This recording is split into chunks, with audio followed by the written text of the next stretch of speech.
Okay, I hope everybody is in the right room for their right language already. The numbers are growing by the minute. We have close to 130 participants. I'm so excited to have everybody here, but first I want to hand it over to Robbie Damlin, who is a member of the Parent Circle and also our spokesperson and also the creator of today's very special event. So just, Robbie, will you say a few words to start us off?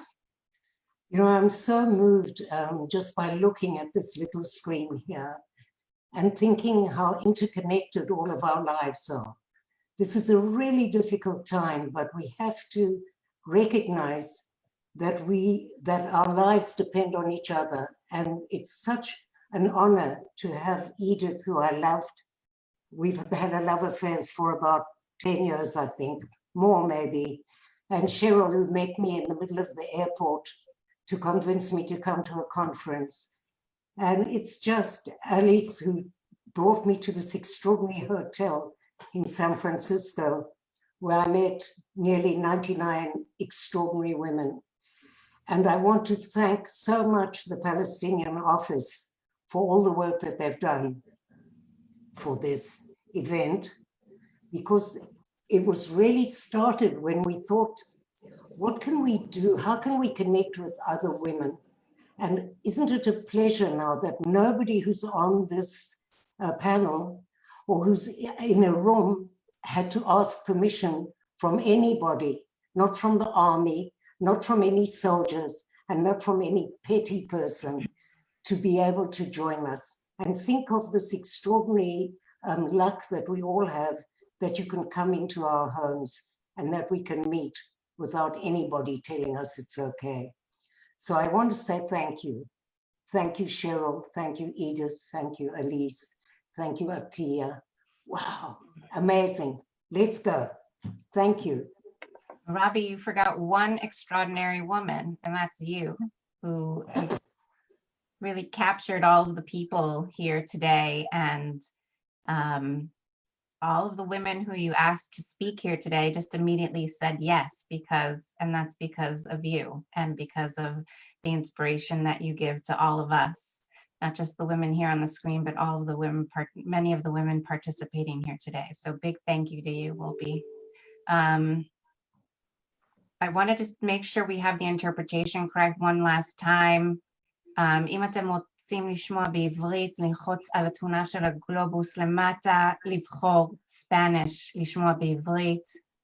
Nadine, tell us in Arabic one more time.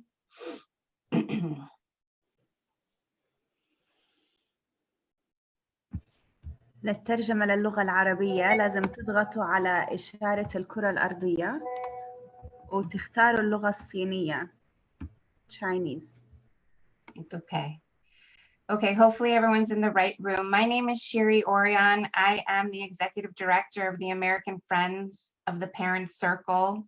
Our role here is to raise awareness and support in the United States for the incredible work that the Parent Circle, that people like Wolby and other members that you may have met of the Parent Circle do in Israel and Palestine to support reconciliation between Israelis and Palestinians.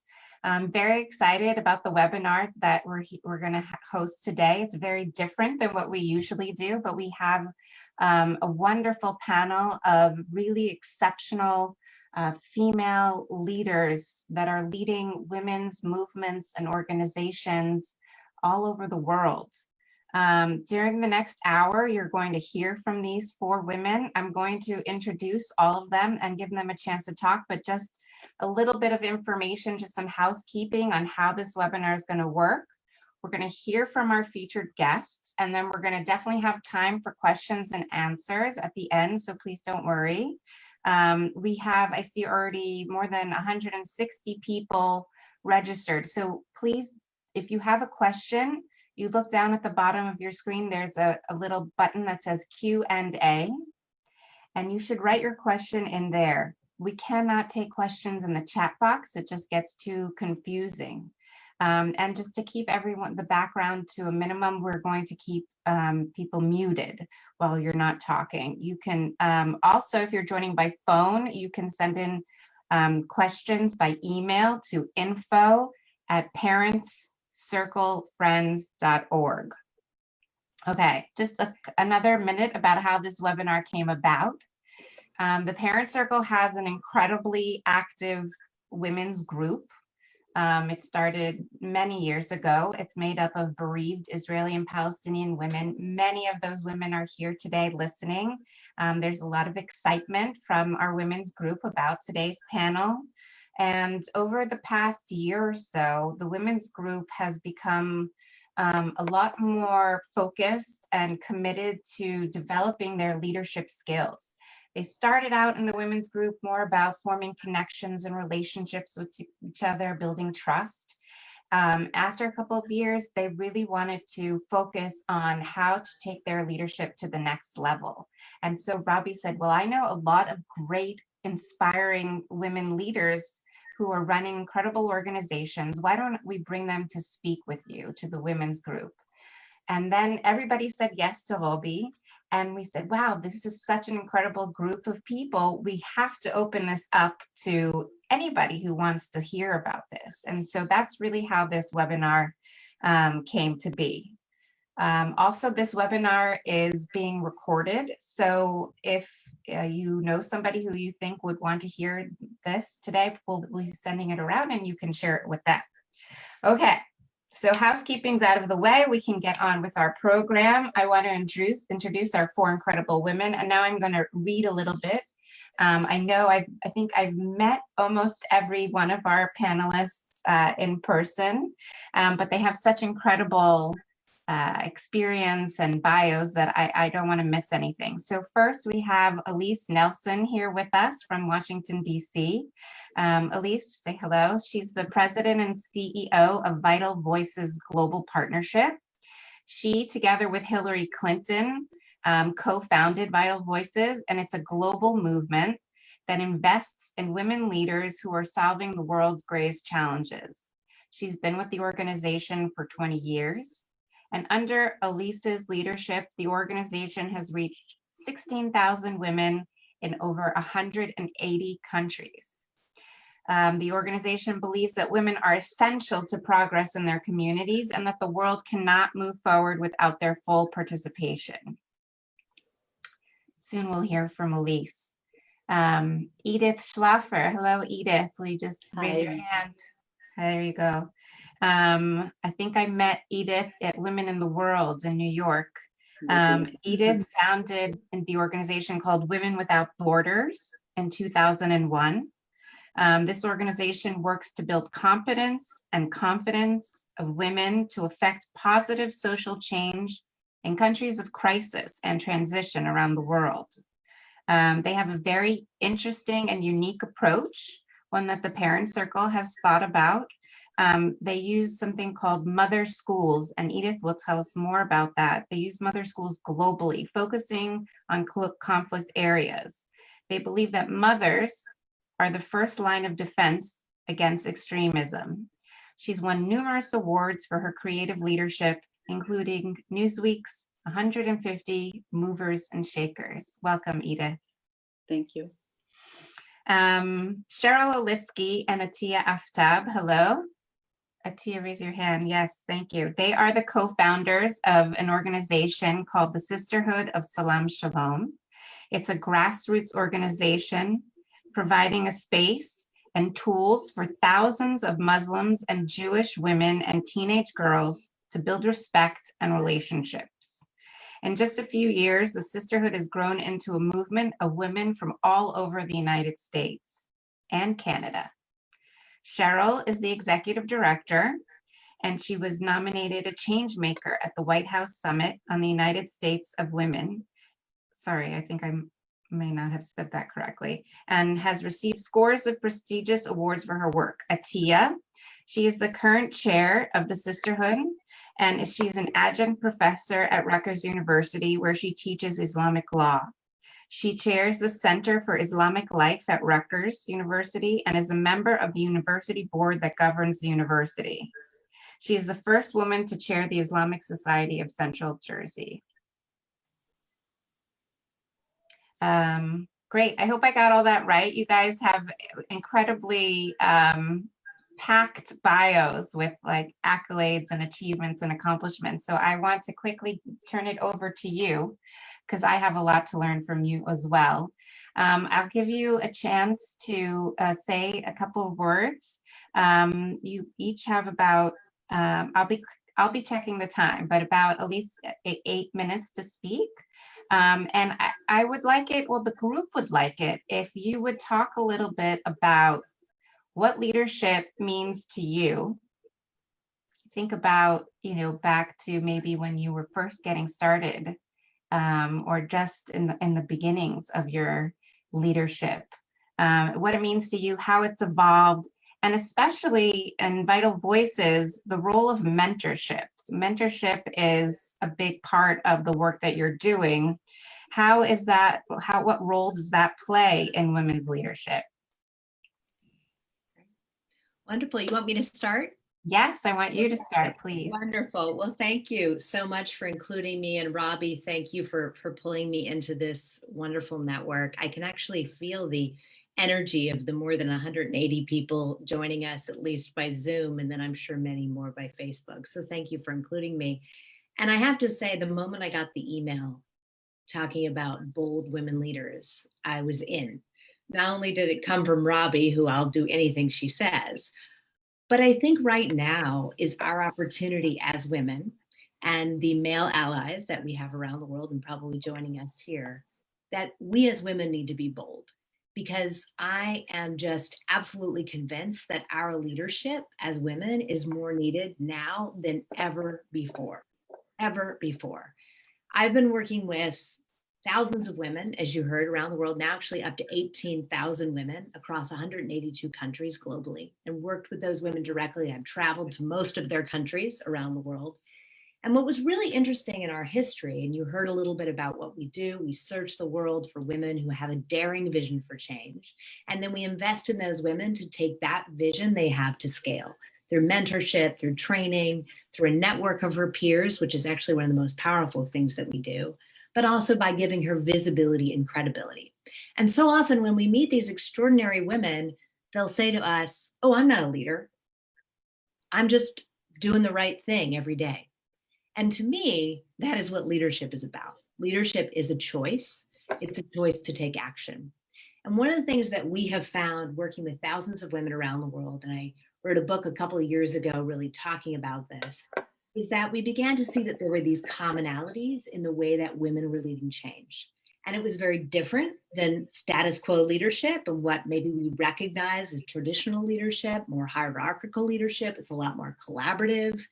It is not about sort of naming and calling out, oh, the title, the corner office. It's not all of the sort of, trappings that we usually think about when we think about leadership. But it was indeed those people who were making change. And what we began to recognize is that across all these women's differences, a graffiti artist in Brazil, for example, who uses graffiti to raise awareness about the fact that domestic violence is against the law in her country, in the favelas of Rio, where people are not aware of their human rights, or a peace activist in Northern Ireland, who we worked with for many years. And we began to see there were these commonalities, right, across cultures and generations. And it was the way that these women were leading change. And it was so different that, again, they were not seeing themselves as leaders. And I want to actually briefly tell you about this model, our model of leadership, that we began to call out. Because I feel like the moment that we call out those different traits and we show one woman, this is what leadership is about, it's not what you traditionally think of it as about, I think that's where women can truly tap into our power and step up into leadership. And that's certainly what we have seen. So the first sort of practice of these common traits that we've seen is that women's rise and sort of come into their leadership, they're motivated by really an experience that they had. I'm sure those on the call here can relate, an experience, good or bad, that they had that shook them to the core. And they decided because of that experience, they were going to take action. Now, as you can imagine, if you are a person going through your life and you just decide, well, I want to seek power for the sake of power because I want to wield power, that's one brand of leadership.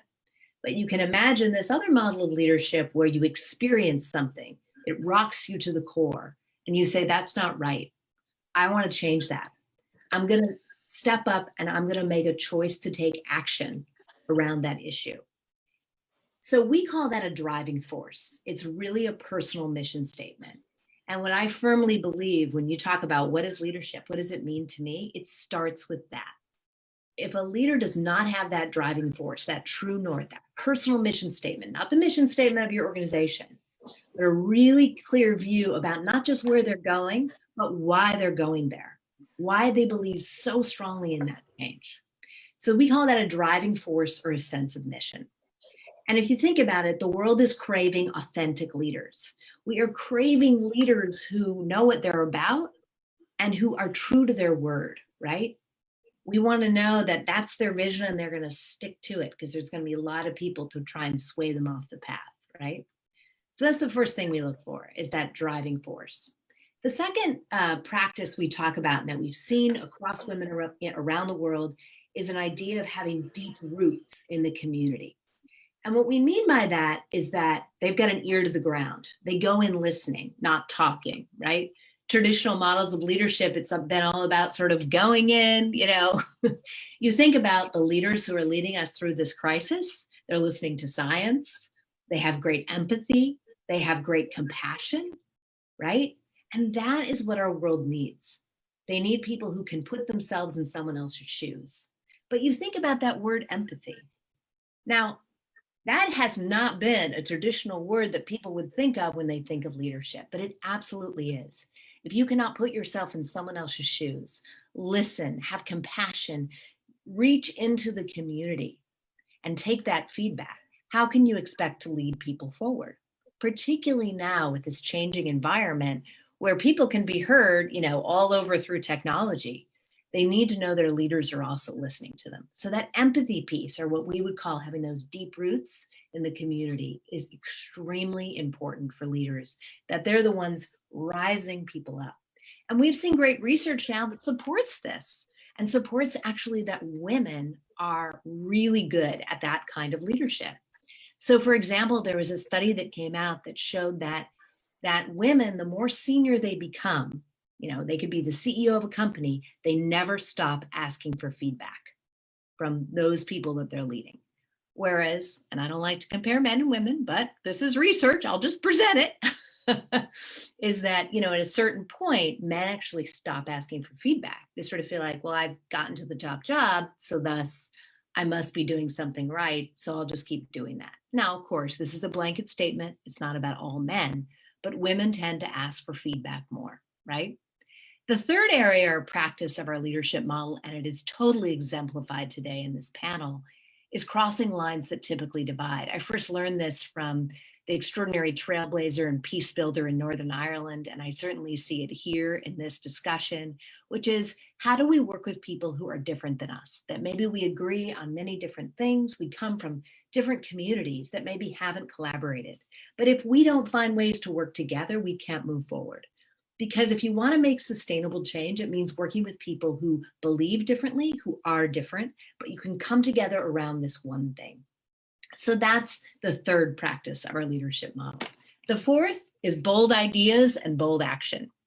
I think that a lot of times I'll meet women and they have these extraordinary ideas, but they don't take action around them because they are completely different than what has been acted on. You know, they're totally different strategies, totally different solutions than have ever been a problem. So they immediately think, well, I must be wrong. And bold ideas is really about trusting your gut and knowing that just because you've got a crazy new idea, like building those, you know, graffiti art, you know, to educate people across Brazil, well, she was more effective than police. She was more effective than lawmakers because she changed people's behavior. And so really that practice is about, how do we trust our gut? How do we trust our leadership instincts, even though they're completely different than the kind of leadership that maybe we have seen from those who sit at decision-making tables? Because guess what? Those people have not solved all the problems. And we need to turn to those people who haven't been at traditional decision-making tables. And lastly, finally, the practice of really seeking power to empower, the resolve to pay it forward. And I would not believe this if I didn't see it again and again and again in women leaders that I work with, is that the moment women get power, resources, access, they say, wait a minute, I can't have all this for myself. Who do I share it with? Who can I bring into the circle? Who can I connect so-and-so with? And the fact is, power expands the moment it's shared. And that is why we need more women leaders today, because there are so many people who are disempowered. In my country, we are in crisis because the growth and the divide is bigger. We need people who are going to bridge that divide. And that is about women's leadership. And it's not just true here, it's true all over the world. The last thing I'd leave you with is something that a great leader once told me, and that is the difference between good intentions and great leadership is the courage and commitment to stay the course, no matter how difficult the path. I can assure you any leadership path will be difficult, it will be thorny, people will try to pull you off the path. But a driving force will lead you forward. Stay true to that driving force. And I'm happy to talk to anybody who wants to think about how you develop that, how you recognize that, certainly to tell you about my own, but that story would take more time and probably a little bit of wine. But anyway, I'll leave it there for now and look forward to the Q&A and hearing the rest of the panelists. Thanks so much, Elise. Yeah, we will definitely have time to hear more in the Q&A, but I think what you said in the beginning really resonated for me about recognizing ourselves as leaders, that is the first step, that really it's a choice. It's a choice that we make about how we see ourselves as leaders. And I think that is also a great segue for our second panelist, Edith Schlafer. Edith, I'm going to unmute you. Hold on. There we go. Here we go. Yeah. Hello. Hi. I'm so happy. Can you hear me? Can I start? We can hear you. Yes, wonderful. I hope you can speak to us a little bit about how you understand leadership, and especially if you could talk about the role of mothers as a leadership, because what Elise was saying is, you need to recognize yourself as a leader. And if I understand a little bit about what your work is, it's, well, being a mother is in essence, a type of leader, can be a type of leadership if we choose to see ourselves in that way. Thank you for inviting me to this really enlightened group. I'm so happy to be in the company of bold women and bold leaders, and I'm sure there are many, many out there who listen to us and connect with us. I assume, and I know Robbie and the Parent Circle for many years, and I feel they are sisters, you're all sisters, and I think you hopefully will be newfound sisters. And sisterhood is powerful, and this is our connectivity. So despite formal leadership traits and efforts, we have something in common as women, which is really unique. We have in common that we not only are maybe biological mothers, or maybe not, but we want to mother the earth. We want to save, protect, prevent. This is something so unique about women. And it resonates with me, Alice, what you said. I don't want to compare with men and contrast to men, but I think this is uniquely female. And what also is very female for me about leadership, exercised by women, that it is very much about listening and learning. It's not a bottom-down, it's not a top-down, it's a bottom-up approach. And when we started out with Women Without Borders, we were committed to enhance the leadership capacity of women worldwide. And we focused very much, I must admit, on ready-made leaders who are already role models, high-level leaders. When we think of leadership, these leaders come to mind: political leaders, maybe female political leaders, and high achievers, academic high achievers. But we don't think of those who are actually at the foundation of our societies. And these are mothers. When But again, even when we think of high-level leaders, and at the beginning we connected with these leaders, brought them into our network of Women Without Borders. I remember a meeting with Benazir Bhutto that was 3 months before her assassination, and when she was running for president again, she said, Edith, I asked her, what would you do differently when you are elected? And she said, what I will do different, I will be a different president. I will be committed to support women. I failed supporting women because I was too afraid. I thought I would not be recognized in the circle of men.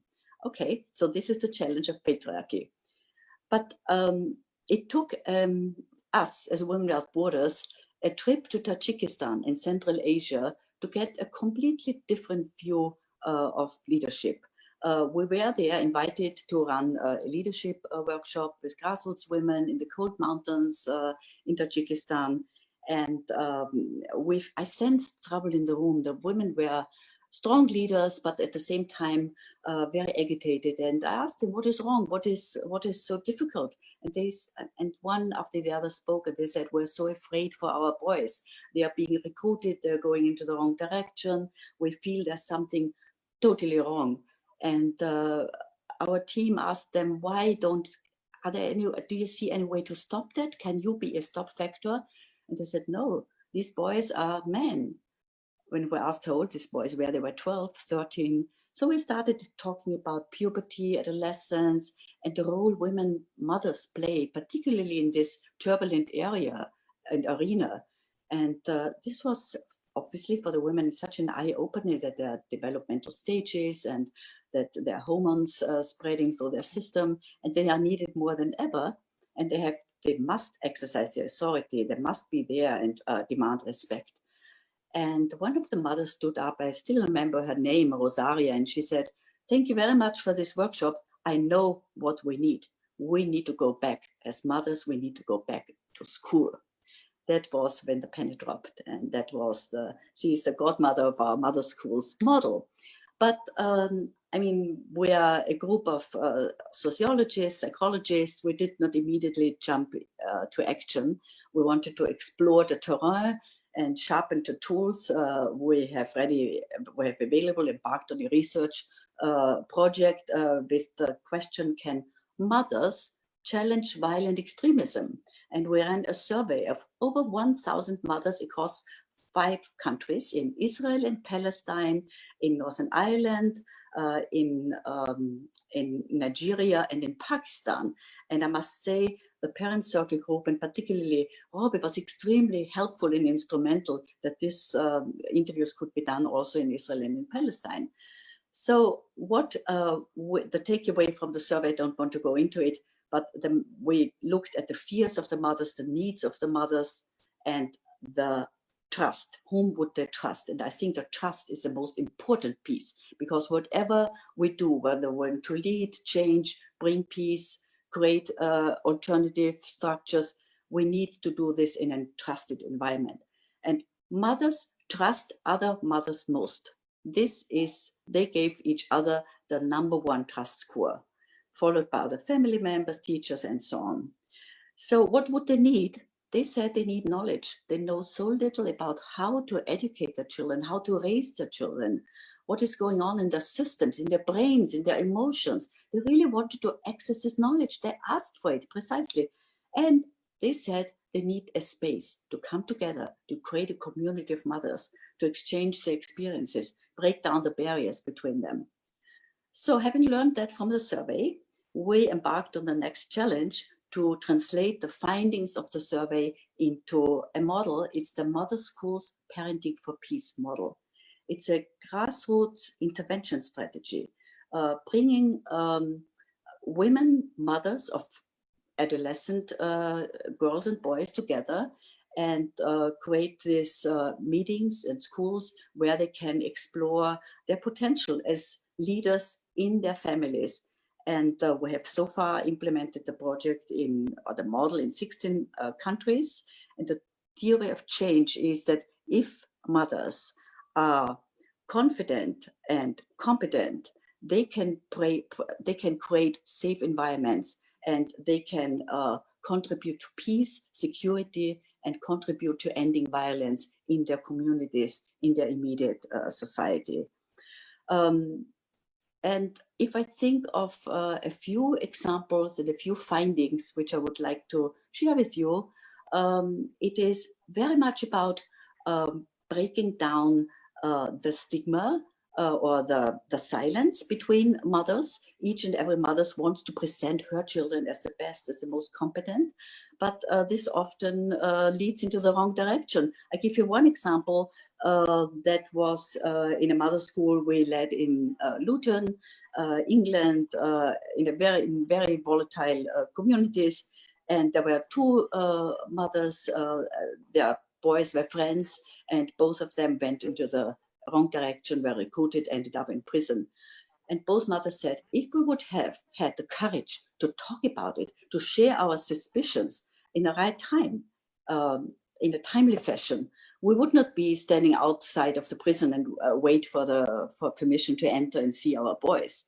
So this is one example. Or in Jordan, where we have run a cycle of mother schools, there the mothers strongly focused on moving from victimhood to agency. At the beginning, they always said, oh, I'm just a widow, I'm just a mother, What can you expect from me? What can I produce here? I feel very shy here.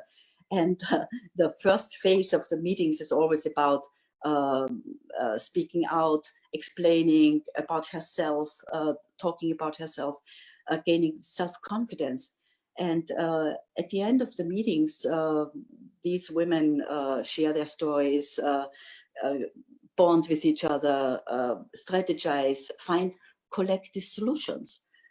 And in North Macedonia, we had the most amazing experiences.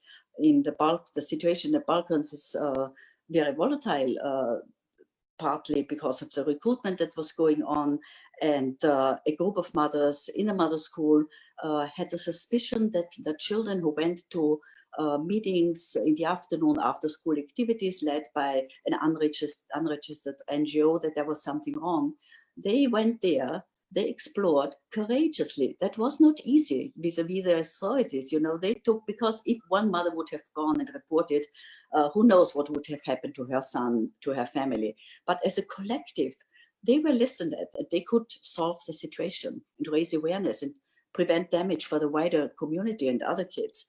So this shows that the leadership at the grassroots is the foundation of peace, is the foundation of progress, is the foundation of moving forwards and upwards. This is extremely important. So mothers are critical because they are there from the beginning and they stay with the children. They are a kind of a moral compass.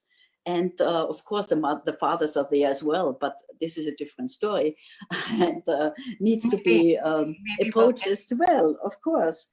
But Edith, I think that... Edith, are you almost finished? Or I'm done. Last sentence. Okay, yes. Good.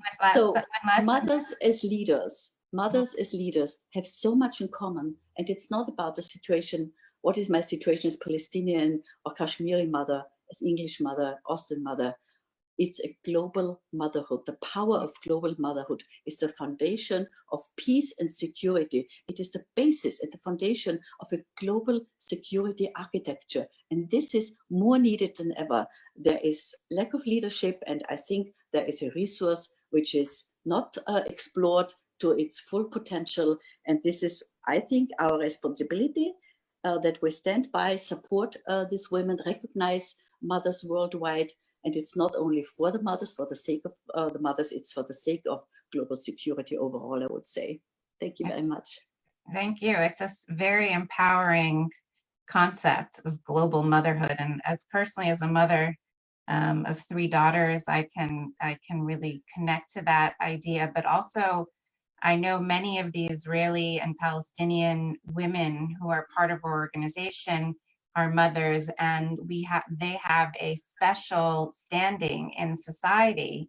People will listen to them. They can open doors because of the fact that they are mothers. Many of them are bereaved mothers, and that gives them a special standing in society that allows them to be leaders in ways that other people cannot. So really, thank you for that. Next, I want to turn to Cheryl Olitsky. Cheryl, would you tell us, you have to work, well, I don't want to say have to, you get to work with women across divides, and that is not easy when cultivating leadership and trying to recruit and to motivate and cultivate leadership. So I hope you can speak to us a little bit about working across divides, because obviously that's something that the Parent Circle does as well.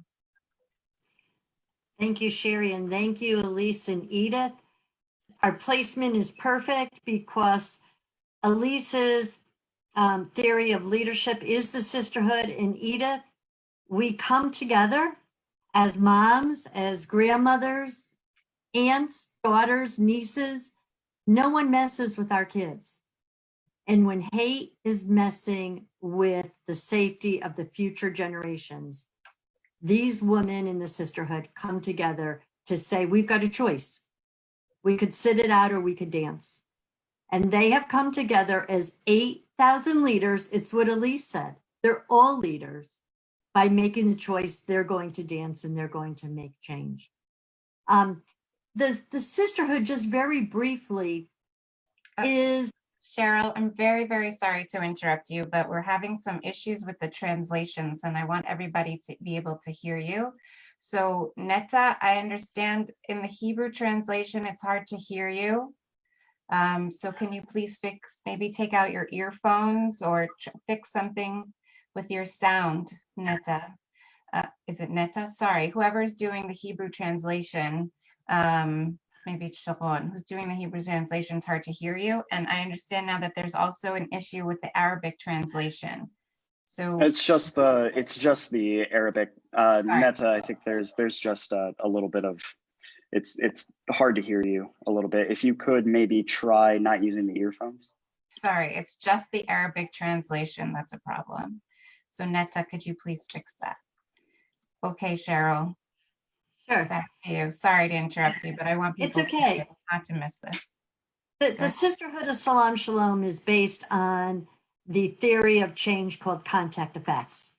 And that really shapes your question about leadership. What contact effects means is that we can change our opinions of each other and of each other's communities. Sherry, you asked about two very different communities. And right now, living in a world that tries to separate us to the max.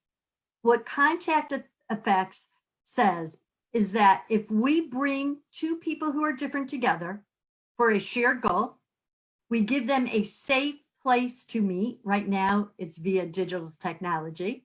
Prior to that, it was in person. And we give them access to each other frequently. They will form strong bonds of trust and of respect. And those bonds will be built based on getting rid of any ignorance about each other in each other's communities. Here's the most important thing, and this is how we have over 8,000 leaders in the Sisterhood of Salaam Shalom. The strength of that relationship dictates how they view each other's communities.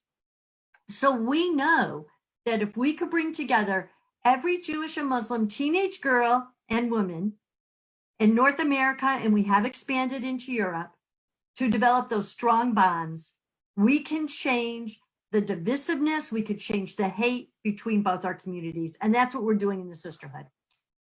Elise and Edith, your words were beautiful. I like to quote my husband, women are from Genesis, men are from Leviticus. And again, I'm not placing judgment on one gender or another, but women navigate the world through relationships.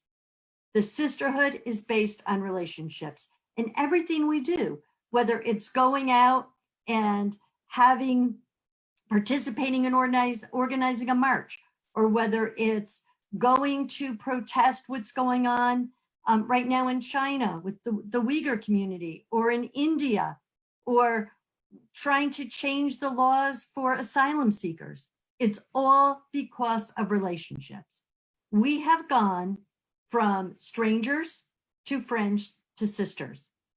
And when you are family, you will rise up to the top and do anything you have to take care of each other. And that's what leadership is about.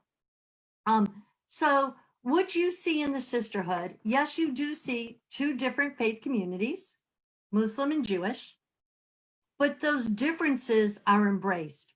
Elise, I believe you said empathy, and leaders have empathy. What we say is our leaders, all 8,000, see the world through each other's eyes.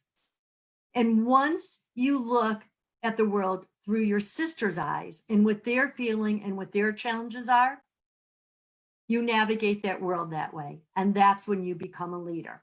Now, specific to leadership roles, we have 178 chapters of the Sisterhood of Salaam Shalom across about 32 states in the United States and many provinces in Canada. And we do need a structure that does involve leaders so we can make sure that logistics are followed, that we're operating as effectively and efficiently as possible. Everything we do focuses on equality. Our board has an equal number of Muslim women and an equal number of Jewish women. Every chapter has two, what we say, co-leaders, one Muslim and one Jewish, with the goal that they're going to be in that position for maybe up to 2 years. And then new women are stepping up. So we are always cultivating new leaders. And then across Canada and across the United States, we have regional coordinators, one Muslim and one Jewish in all our major areas, so that they are helping to develop new co-leaders. And they are giving the skills to develop new women. It's this change that happens in each of us that makes us committed to being part of the sisterhood and to stepping up to be a leader. Elise, I think you used the words that it's an experience that happens to your core. Athea and I use the words, and we describe it when we first met. It's electrifying. There's this electric moment that you can't explain. And the consultants and the social scientists that work with us literally call it an electric moment. When you are bearing your soul, when you are sharing so much about yourself, your concerns, your goals, and you realize you have this aha moment that I've never shared this with anyone else before. And I'm now sharing it with this woman who I feel is part of my family. And we've got the same goals. Athea's going to talk about that maybe a little bit. We might have some differences, but we're not trying to convince each other that one of us is right and one of us is wrong. Rather, we're trying to grow from understanding those differences and respect them. And that's how you develop leaders. And I have gone over my 5 minutes. I'm looking at the timing. So I guess I have to stop because I want Athea to have time and I want questions and answers. So I just want to thank Elise and Edith for everything you do. Sherry, thank you. And Robbie, you are our unsung hero. So thank you. Thank all of you. And I can't wait for the questions, and I can't wait for my co-founder, my partner, and really my sister, Athea, to give more insight into the sisterhood. Great. Thanks so much, Cheryl. Athea, I'm just going to let you get right into it. So, I think Cheryl used the word that we always use to describe what our first meeting about 10 years ago. And that was that it was electric, and we hit it off immediately. And Cheryl had pursued me to start something, and I resisted because I'm busy mother, busy working. And I do say now, looking back, that Cheryl had a vision, and I had the sense to understand that I needed to accept the hand that she was, giving me. And also that obviously I shared her vision. And I think, to me, that's what leadership is about. Leadership is about taking a risk and kind of jumping. Whereas I knew that there were going to be members of my community, and Cheryl's had this experience too, that there are members of our community who don't like the fact that we have a connection, don't like the fact that we want to work together and build bridges of peace and stand up for each other because of other reasons. And I think that when we met 10 years ago, what we did before we kind of formally organized anything was we did our research, and we said, are there any other groups like this group that we want to form?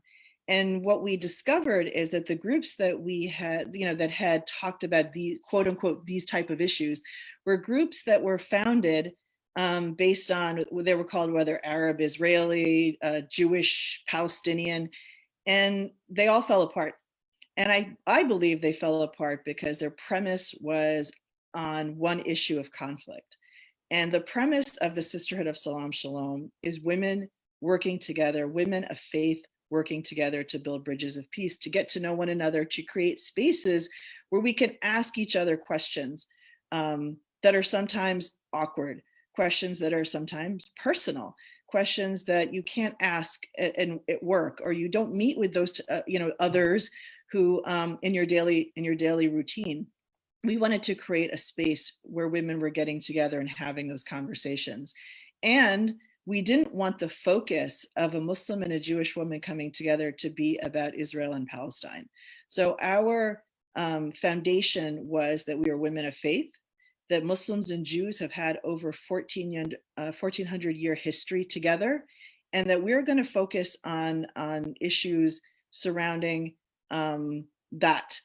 And what was interesting, and one of the things I always say to Cheryl too, we were kind of breaking up some misconceptions. Number one, not all Muslims are Palestinian or Arab.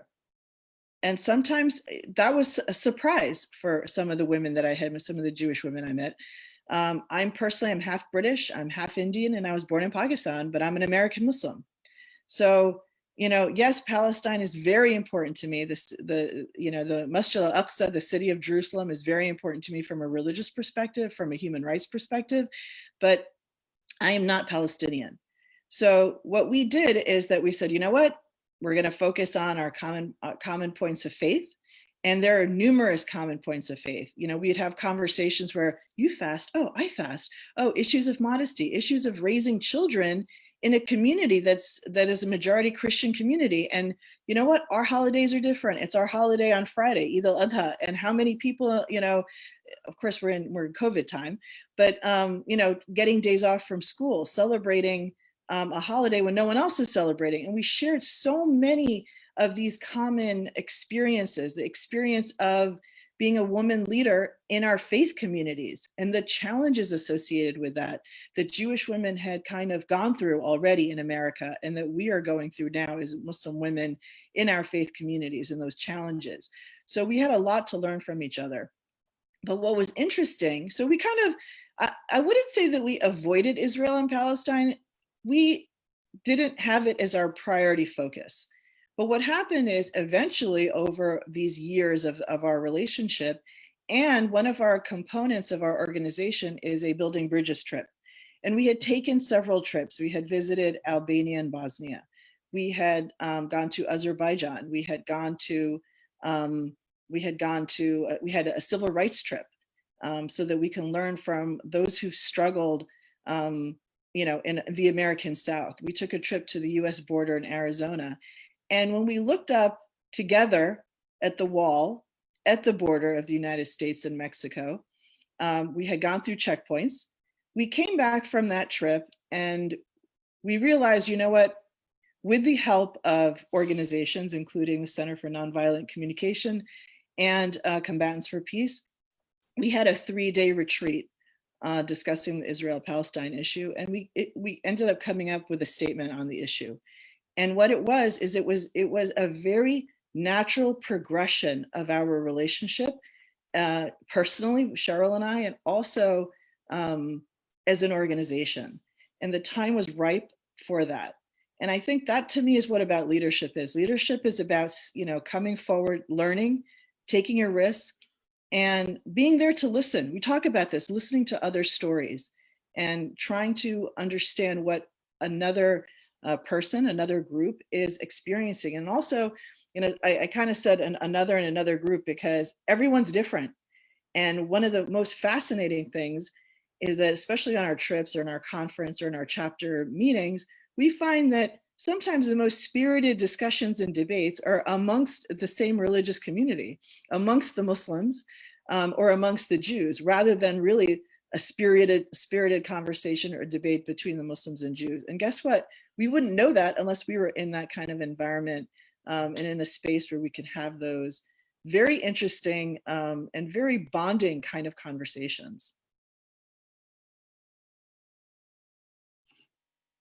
Shiri, you're muted. Okay, I just unmuted Yeah, there you myself. go. Thanks so much, Atia. I appreciate Keep it. talking, but I'd rather. I know, and I wish you could keep talking because it's so fascinating. What everyone said is so fascinating, but I really want to, this came about because of our women's group, and there are almost 200 people here today with us, and I want to give them a chance to ask questions. So if you have a question, now is the time. You can type it in Hebrew or in Arabic in the Q&A box, and it will be translated to our panelists.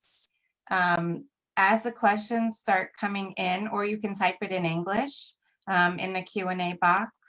I'm going to start with one of the questions that already came in. And I'm sort of reluctant to ask this as the first question because it came from one of the, I think probably the few men that are participating, but I think it's a good question. And the question is about male allyship. Allyship, am I saying that correctly? Male allyship.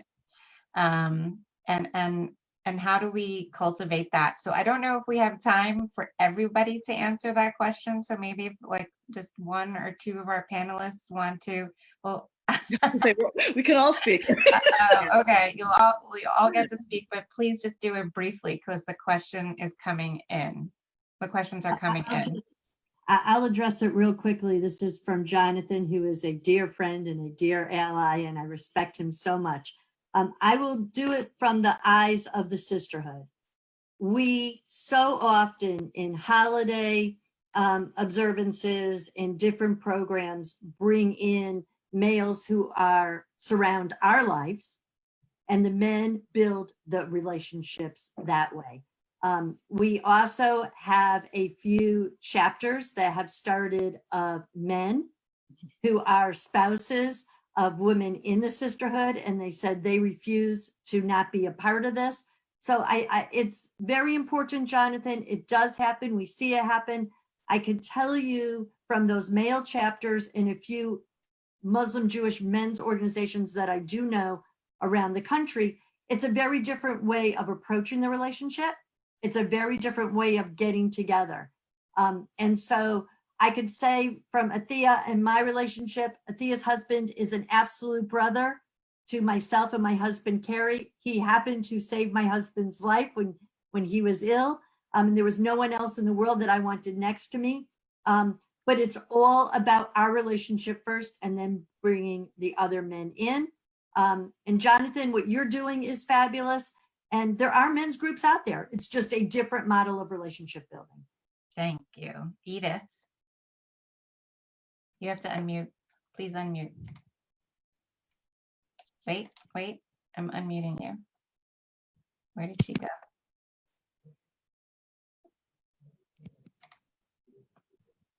Can you unmute? There you go.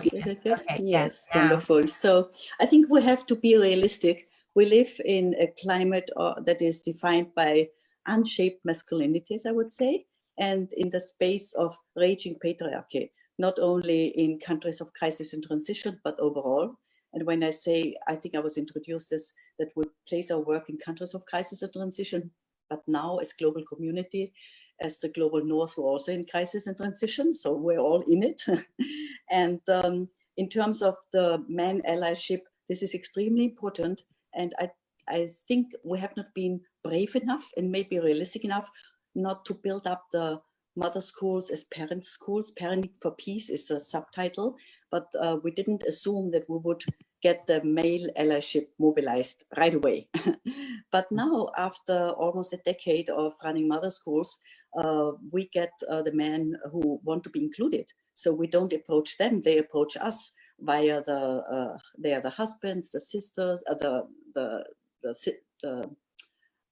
in-laws, the uncles of the mothers who attend the mother schools. And I think this is great. This shows that actually the changing family dynamics change the power structure, that the women have the authority, have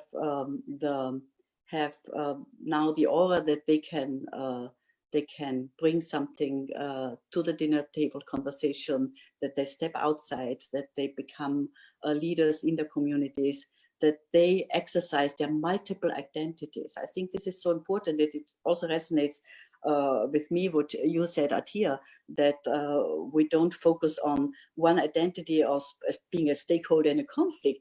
We as women have multiple identities. It starts maybe with our identity in the family, as a mother, as a sister, but we move on, we move forward. And this is so important, that we get these leadership skills right there where we are, where we can test them in a safe environment and move on. And the male allies are welcome. And I think maybe my approach is that we don't focus too much on getting them in, that should become very attractive, and an honor to be with us. Thank you. I Elise, you would had just- your hand up and first, so go ahead. And then Me? Oh, okay. I would just say that I think if we don't recognize in the space of women's leadership and empowerment the importance of men, then we are very short-sighted, right? I mean, men hold the majority of power and positions and influence in this world. And if we are ever going to hope to gain equality, it's not only important to have men along with us, but to really have skin in the game. And I think one of the greatest things that's happened over the last decade is that was not around when we first began, is really a body of research that shows the positive economic impact of investing and empowering women. And I think that for men, it's important that when we come to them and say, we want you involved in this because we know we can't move forward without you, we have to speak in their language. And I do think it's, data is powerful, and to say this benefits us all. It's not win-lose, it's a win-win strategy to invest in women. And the most recent study out there was done by McKinsey a couple of years ago that showed that the world would gain $28 trillion by 2025 if we just brought women up to the level of men, not beyond men, but just up to the level of men in terms of access and opportunity and economic. And so you think about what that amount of money could solve in the world. So it's a win-win, but I think that's really important to say, rather than just it's the right thing to do. It has to be a strategic, smart thing as well. We do an event every year where we honor extraordinary men to really call them out. And we purposely honor everyone from, we honored former Vice President, now presidential candidate Joe Biden for the work he did to author the Violence Against Women Act. We've honored, young guys who have worked to create an app and basically a nail polish where if you dip it into your drink at a bar, you can tell if your drink has been laced with like a roofie drug, date rape drug. And so we've honored this sort of swath of men across industries and ages, but to really show that all men in your industry can step up to do something positive, to be great allies. So thanks for the question, Jonathan. I think it's really critical. Thank you. Atia, there's a question here that came in from our, in the room that's being translated from Arabic. And the participant asked, what is the role of Arab women in leadership? Well, I'm not Arab, so I don't want to, I'll answer that from a perspective maybe of Muslim women in leadership. Okay. But if I could just touch on very briefly, men and women have to work together. So, male allies are critical. This is not men versus women. And I think that there are women who I know who are not for women's rights, and there's men that I know who are for women's rights more than other women. So I think we have to always be mindful of that. With respect to, again, I'm going to change the question a little bit, to Muslim women in leadership. I would like, I mean, it's a necessity. Number one, it's just a necessity. And it's a necessity in the sense that, and I think Edith touched on this, Elise and Cheryl, as mothers, as women, we are automatically in positions of leadership. From a religious perspective, the Muslim tradition is very rich with many women traditionally from a 1400-year history of women who have been in positions of leadership from the time of the Prophet. So I think that's something that's important for some women focus on that this is in a way a religious responsibility, I will call it, to act in whatever space that you're in, to be a leader in that space. And, and that is rooted in tradition. So I think I'll leave it at that. Okay, thank you. The questions are coming in nicely. There's this one question here about listening. And Brianne asks that talking past each other is a problem in all aspects of what I see in our communities today. How can we build listening skills in society at large when many want only to talk and not listen? Go ahead, Cheryl. That's a great question. In the sisterhood, we teach two things. One, the best way to listen is to have our sisters share their stories. When you share your own personal story, it creates a level of empathy that talking does not, number one. And number two, no one can say that's not true. It's your story, you own it. So when you are with each other and you're trying to share and get to know each other, use storytelling as a key method of doing that. And the other thing we say is we don't listen with our ears, but we listen with our hearts.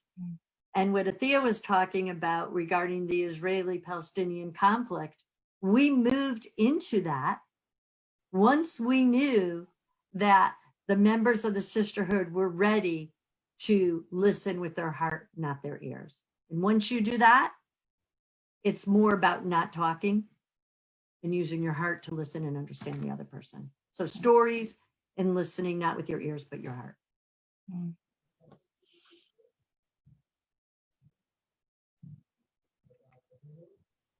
I think we have time for one more question, sadly. A kind of a difficult question has come in from Anat. Anat asks, how do you understand the fact that women give birth and raise children, and later on they accept the fact, sometimes even proudly, that they join the army, where their lives and souls are in danger and they might violate other people? Mm-hmm. That's hard to reconcile. That is hard to reconcile. And I think that I forgot who mentioned it, maybe Edith, that we have different identities. And sometimes our identity, our so-called work identity, or maybe in some kind of conflict with another identity. Again, even whether it's our ethnic identities or whatever those identities are, there's conflict in those identities. And I think that's very personally, people have to kind of come to terms and learn how to make that work for themselves personally. You have people, my husband's a physician, and he has a role and responsibility and an oath to take care of everyone. He's going to take care of the racist that comes into his, into the hospital. He's going to take care of. So I think whether you're in the military, whatever your position is, you have to ethically, I think, connect that with your overall worldview. And I don't think it's necessarily a conflict. Does anybody want to add to that? I think that was a great answer. Yeah, I don't know if we need any more. I think we're at the end of our time, unfortunately. We started a little bit late and I've let this go for an hour. You guys have been incredibly, not only have I learned a lot, but it's also been very empowering to hear so many of the things that you talk about resonate so much with the work that the Parent Circle is doing, and so much of what the type of leadership, I mean, empathy, crossing divides, building trust, recognizing ourselves, recognizing the other side, contact effects, building relationships. I mean, these are all things that especially our women's group, but also all of our education programs and public outreach programs are trying to do. And there's something very powerful and empowering about knowing that other people are doing very similar work that we are doing, whether it's about the Israeli-Palestinian conflict, whether it's about extreme violence, whether it's about bridging divides, whether it's about women in transition countries. These are all the basic building blocks of what it takes to get the work done that is ours to do. So I want to thank everybody on the panel for being here and imparting your knowledge and your experience and your wisdom with us. I think that we could go on forever listening to you guys. You are real role models. Robbie's shaking her head. Yes, she's nodding her head. Yes, and I'll give you, Robbie, the last words. But before I do that, just to thank everybody, our women's group who is on today, the nearly 200 participants that came on to join us. Please, some people asked about how to join the Sisterhood of Salaam Shalom. Christopher is putting up lots of links in the chat box. Sign up for our newsletter, like us on Facebook, support the Parent Circle, and our women's group is especially a group that needs all the support that we can muster as women and allies of women. So thank you. Robbie, last words for you. Oh, all I can say is thank you. I mean, what more can I say? This was so important for us all to learn how we are intertwined. That's what we are, and that's what we have to do as leaders. Thank you, And Robbie. thank you. I love you all. Yeah. Thank you. Thank you, everybody. Thank you. So much, Bye-bye. everyone. Bye-bye. Take care. Take care. Love you, Robbie. Bye. Love you too.